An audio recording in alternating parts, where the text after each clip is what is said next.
Kerala orthopaedic അസോസിയേഷന്റെയും central Travancore orthopaedic സൊസൈറ്റിയുടെയും നേതൃത്വത്തിൽ പാലാ മാർസ്ലോ മെഡിസിറ്റിയുടെ സഹകരണത്തോടെ തോൾസന്ധിയിലെ നൂതന ആർത്രോസ്കോപ്പിക് ചികിത്സയെക്കുറിച്ചുള്ള ഓർത്തോപീഡിക് തുടർ വിദ്യാഭ്യാസ പരിപാടി പാലായിൽ നടന്നു. Kerala orthopaedic association secretary doctor Ansu Ann പരിപാടി ഉദ്ഘാടനം ചെയ്തു.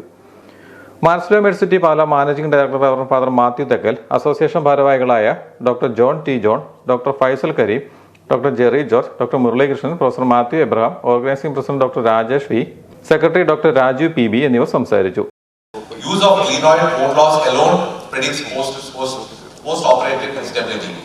That gave rise to something called as GTIMS.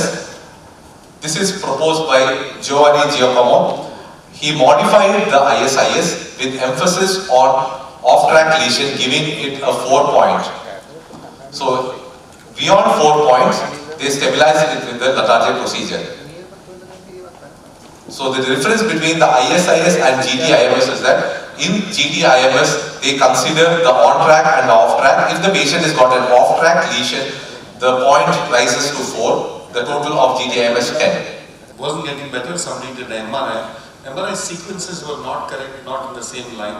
Gave you no information there at all. There's nothing coming out of that. And then finally the CT, and then that showed a small liver bony matter. Till you actually do a 3D CT. And that 3D CT has to be subtracted. If the head is not subtracted, you will not understand the magnitude of injury. This is very important. So it's a very focused, condition-based approach.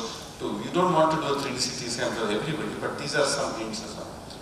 Now the biggest other problem with our country is the reporting that is. Now, to you this might be a normal report, but to me, I think for a radiologist to mention about glenoid bone loss on an MRI is being very cocky.